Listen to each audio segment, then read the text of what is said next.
இல்ல ஆண்டு ஒன்றிற்கு 5% தனி வட்டி விகிதத்துல எத்தனை சதவீதம் தனி வட்டியா?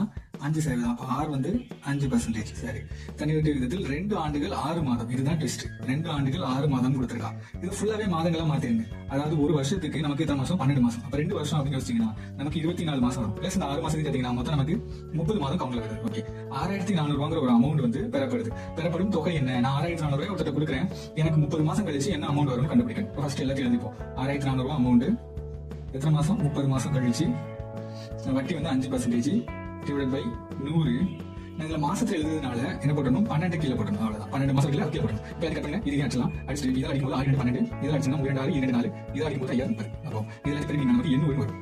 ஆனா ஆப்ஷன் ஏ 800 இருக்கும். நம்ம இதை சூஸ் பண்ணலாமான்னு கேட்டீங்கன்னா கொஞ்சம் யோசிச்சு தான் பண்ணி. ஏன்னா மொத்தமா என்ன சொல்லிருக்கான்? பெறப்பட்ட தொகை அப்படிங்கிறா. நீங்க வட்டி மட்டும் 800 மட்டும் வாங்க மாட்டீங்க. இந்த 6400 வாங்கிருப்பீங்கல்ல. அப்ப 6400 பிளஸ் 800 எவ்வளவு வரும்? 7200 வரும். நீங்க பெறப்பட்ட தொகை வந்து 7200 ஆன்சர் வரும்.